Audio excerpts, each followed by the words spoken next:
embora a saúde seja o foco do Dia Internacional do Homem, a data, celebrada em mais de 60 países, chama a atenção para outras questões do universo masculino. Afinal, o que é ser homem no século XXI? Como fugir dos estereótipos e estimular a igualdade entre os gêneros? Ou será que bastaria respeitar as diferenças? Olha, para conversar sobre esse tema, estou recebendo aqui, olha o time. Por favor, meninos, sejam bem-vindos ao Como Será. Tudo bom? Ih, acabei dando 2 beijos, mas tudo bem. Aqui é meio paulista, meio carioca. Bem-vindos. Obrigado, por querido. favor. Oi. Fiquem à vontade, a casa aqui agora é de vocês.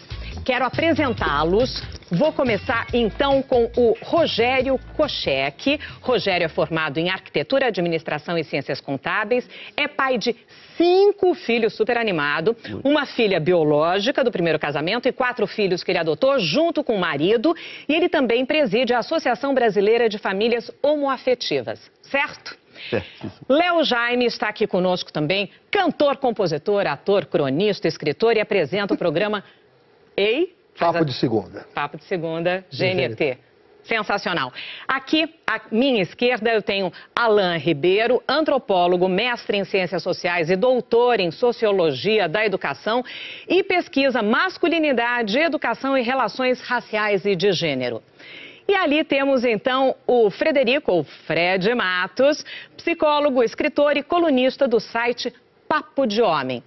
Bem-vindos. Obrigado. E eu começo logo chamando a participação dos nossos telespectadores que sempre mandam questões, perguntas para a gente. Isso é muito importante, é muito divertido, porque a gente fica sabendo o que eles querem saber. E quem mandou para a gente, então, foi o Odair Silva. Mandou o seguinte comentário, olha só. No Dia Internacional da Mulher, só tem elogio e mimo. Para o homem só resta cobrança e cobrança e mais cobrança. Não tem nada de positivo, o homem é cobrado desde quando nasce. Eu só quero fazer uma parte, a gente está no Dia Internacional do Homem, ele cita o Dia Internacional da Mulher, que só tem elogio e mimo. Eu tenho que dizer que não é bem assim, né? Porque não é nem elogio nem mimo, é a luta por uma causa, de fato, pelos direitos iguais. Isso posto, vamos então à questão da cobrança masculina. Léo, começo com você. É difícil ser homem? Porque... É muito difícil. Esse sentimento que ele traduz é de não poder se permitir a covardia, o medo, a fraqueza, entre aspas, né? Ou seja, tem um lugar de homem que você tem que ser meio um durão, né? Então a gente vai falar sobre saúde do homem. O homem brasileiro morre 10 anos antes das mulheres e os 10 últimos anos da vida dele, ele tem algum comprometimento de autonomia porque não cuidou da saúde. Não cuidou da saúde por quê? Porque ele é forte, ele sabe o que ele está fazendo, ele não precisa de ajuda, ele tem que ser forte, ele tem que não precisar de ajuda, ele tem que não ir ao médico porque ele é durão, entendeu? Ele tem medo, o homem, de ir ao médico e encontrar alguma coisa? Tem vergonha? O que acontece? Medo sempre teve, vergonha sempre teve. O que a gente precisa entender é que homens precisam desenvolver modos de falar sobre isso. Né? E precisam desenvolver modos de falar sobre isso sem achar que estão se diminuindo. Né? Uma maneira como os homens aprendem a ser homens no Brasil é muito na chave eu diria assim, uma virilidade, da virulência, competitividade. Da competitividade, de modo que ele acha realmente, quando ele vai falar de si como sujeito, ele acha que está se diminuindo. É um aprendizado, tem que aprender a falar de si como sujeito. Rogério, todo homem é igual? Não. Desde pequeno a gente já fica com aqueles estereótipos, né? Tem que usar roupa azul, tem que brincar de carrinho de bola, né? Se o menino for brincar de boneca, cuidado. E então a cobrança já começa ali. E a variedade de homens é muito grande. O verdadeiro homem é aquele que respeita. Isso que é ser homem, né? Fred, pois é, Rogério tocou na questão da educação, né? A educação das crianças, né, historicamente sempre coube mais às mulheres, porque sempre ficaram mais em casa, né, mãe, dona de casa e tal. Até porque também a mãe acaba protegendo demais e não deixando o homem chegar perto da sua cria. É quase uma questão atávica. Mas essa educação do menino está mudando? Os homens estão se envolvendo mais na educação do próprio filho? Acho que existe um questionamento a respeito disso. O homem está sendo colocado um pouco em xeque. Ele está sendo permitido também a ocupar mais os espaços de casa, mas ainda existe uma resistência dele se apropriar desse lugar. Mas a resistência é de quem? É do homem ou é da mulher? É de todo mundo um pouco, né? Porque os homens eles estão tentando encontrar o espaço. Então, o ressentimento do Odair da cobrança, tudo é cobrança, cobrança, cobrança, é um pouco isso que para em relação a todo mundo. Parece que ele é cobrado a ser o guerreiro, o atleta, o incrível, o prodigioso. E aí, quando ele vai ocupar o espaço de casa, em quem que eu vou mandar? A ideia de hierarquia parece que deixa ele meio desajeitado para aquele universo. Quer dizer, então eu cuido, e aí a mulher testa para ver se ele entra, se ele entra e fica desajeitado, ela fala, já dá aqui porque você não... E aí ele fala, então também não... Ele já estava com medo, ele também já recua. E aí é essa dança onde vai criando esses pontos cegos, tanto no homem no papel de pai, e aí no menino na medida que ele vai crescendo também. Isso é um espaço que precisa ser conquistado também, né? Assim como a mulher precisou conquistar muitos espaços na vida profissional, nas questões de igualdade, acho que também o homem tem uma pauta e ele precisa, sobretudo, conversar sobre isso. A ideia de que o homem não chora, e essa frase é repetida, eu acho que ela diz tudo. O homem não pode se sentir frágil, não pode expor, sobretudo, a sua fragilidade, porque sentir-se, ele há de sentir-se, mas ele não pode expor, né? Isso deixa o homem num lugar muito desconfortável, porque quando ele tem alguma dúvida, ele tem que fingir que sabe. O homem não pergunta na rua, vem cá, onde é que fica? Não, eu sei. Não sabe. Ele não sabe cuidar de bebê, ninguém sabe. Tem que aprender, tem que perguntar. Não, e nem a mãe. Nem a mãe sabe. Né? Tem um gen que faz a mulher saber. Não vem com manual, etc. e tal. É bem verdade que a mulher tem 9 meses de gestação e que vai tentando entender. Mas quando aquilo nasce, como é que faz? A gente tem que começar do zero. Você, pai de 5. E como é que nós fizemos lá em casa? São 2 homens. 4, quando nós os adotamos, a mais nova tinha 3 meses de idade. Uau, e aí? Né? E não existe esse papel. Né? Muitas mulheres perguntam, quem é o pai, quem é a mãe na relação? Não existe isso lá em casa. Nós temos os papéis de pais, nós somos pais. Somos homens e pais, e cuidamos desde trocar a fralda até educar a mais velha, nas questões educacionais. Esse é o papel que nos cabe. Então, quando você pergunta se é o homem, se é a mulher, eu acredito que a mulher tenta manter também aquele poder do ninho dela, né?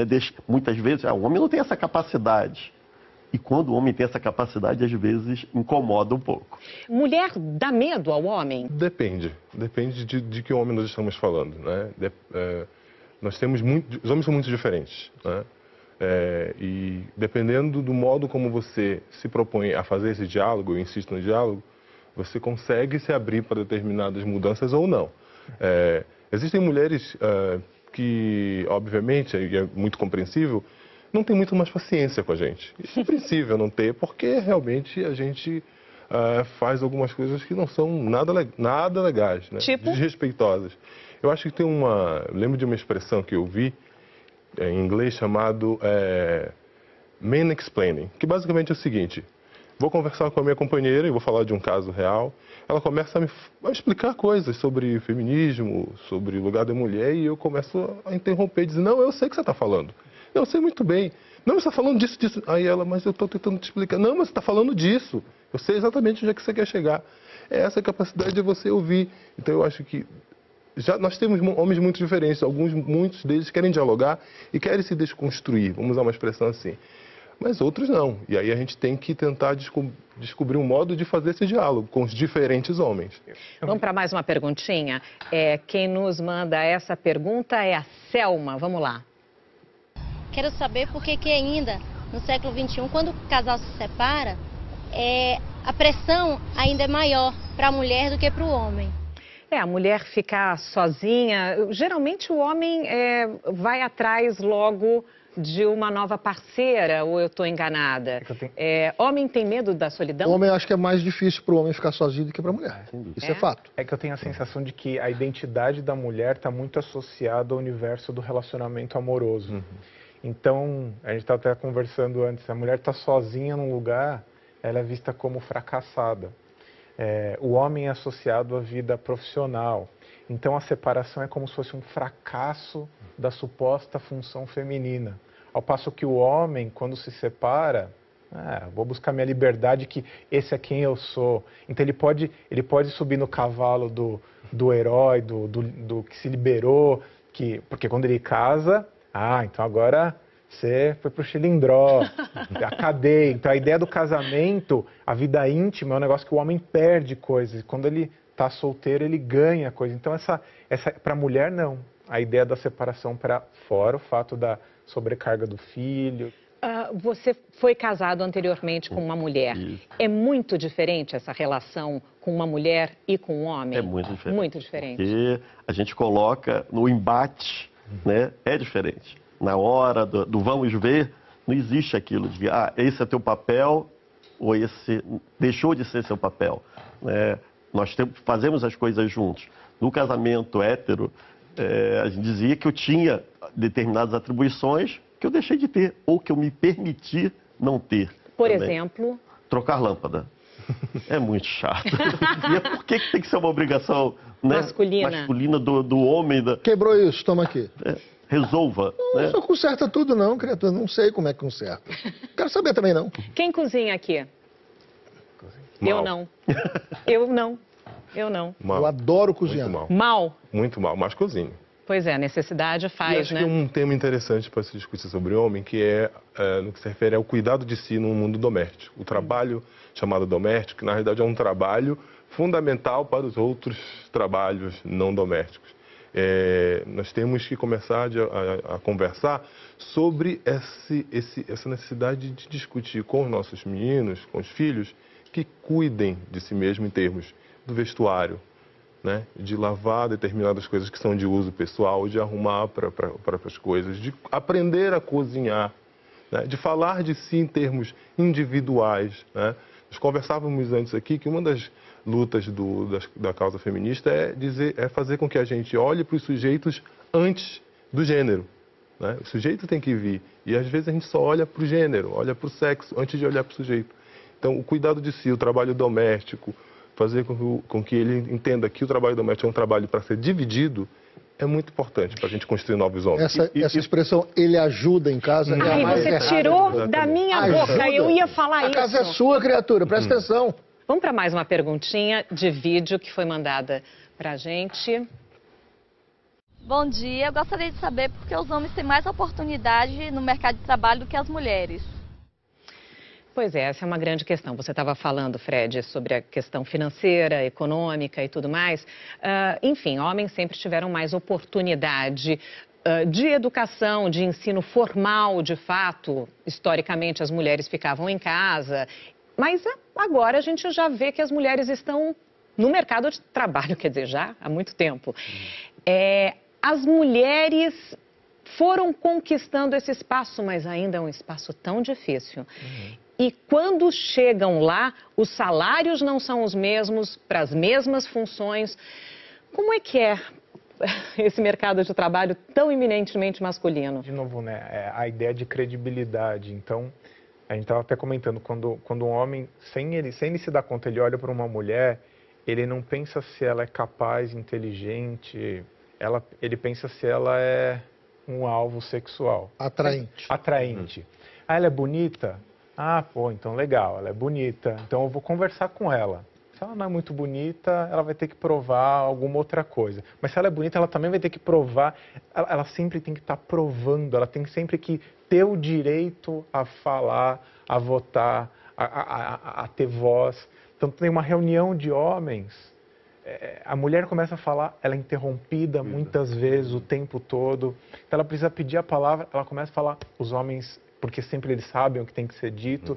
E isso, aí você vai juntando essas pecinhas, então o homem está sempre em posições de poder porque ele facilita a sucessão do poder para o outro homem, ele traz, ele emprega mais, ele quer saber o gênero na hora de escolher, ele não pode, né? É proibido. Quando põe o microfone na frente dele, ele fala, não, a gente não pensa em gênero, mas na prática... Isso é visto também. Tem o corporativismo do medo. Eu acho que o homem tem muito medo do empoderamento da mulher, né? E aí, colocar uma mulher num nível superior a ele é uma demonstração de fraqueza, de que ele falhou, né? E quando deveria ser exatamente o contrário, né? Não há diferença. Essa é a forma de mostrar ainda mais grandeza. Não há diferença de gênero, não há diferença. Não importa se é homem, se é mulher, se é trans, se é gay. Isso não faz diferença. Quer dizer, depender financeiramente da mulher em casa, nem pensar, né? Eu acho que esse é um ponto, né? Não é confortável para o homem, porque a letra da música diz: Genésio, a mulher do vizinho, Genésio, a mulher do vizinho, sustenta aquele vagabundo. Quando é o oposto, não é sustenta aquela vagabunda. Não é assim que funciona, né? É um lugar muito desconfortável para o homem. A admiração é um fator importantíssimo na atração de um homem para uma mulher, né? A mulher gosta do homem que ela admira. E talvez ele estar 3 degraus abaixo dela na carreira profissional não seja um motivo de admiração. Né?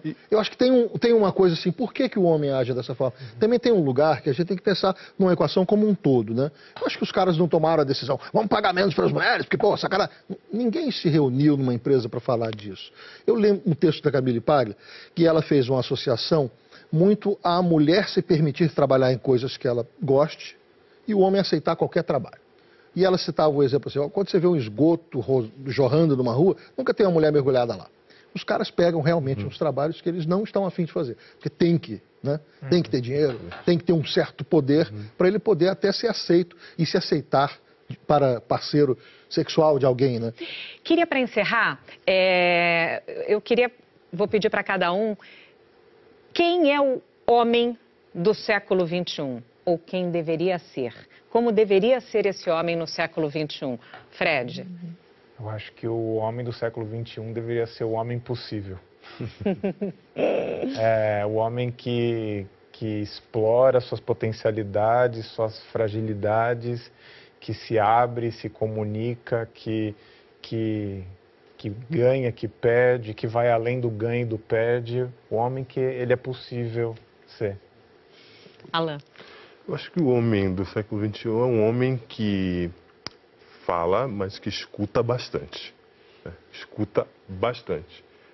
É um homem que tem que entender que ele precisa se reconstruir constantemente, que ele precisa ouvir as pessoas que estão vivendo do lado dele e que ele precisa entender que medo, receio, sofrimento, angústia, incerteza o humaniza. Ele tem direito de ter isso.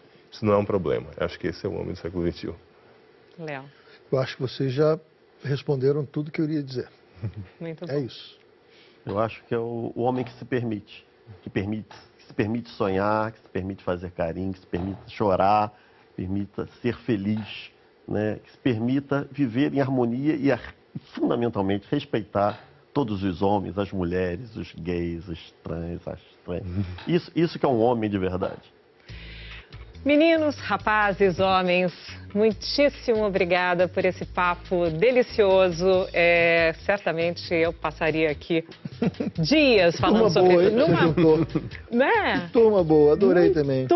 Muito bom. Uma troca, uma sintonia. Homens muito diferentes, mas homens do século XXI. Pois é, eu acho que um pouquinho de cada, né? E com tanto a falar. E quem sabe a gente consiga, assim, mudar um pouquinho a nossa sociedade, aos pouquinhos, trabalho de formiguinha. Se você tem alguma pergunta para os nossos entrevistados, manda para a gente pelo nosso site, você já sabe, comoserá.com, facinho. Até quarta-feira, as respostas que eles darão, todas as respostas estarão no nosso site. Agradeço mais uma vez muitíssimo a presença de vocês. Voltem sempre ao Como Será, que é a casa de todos nós.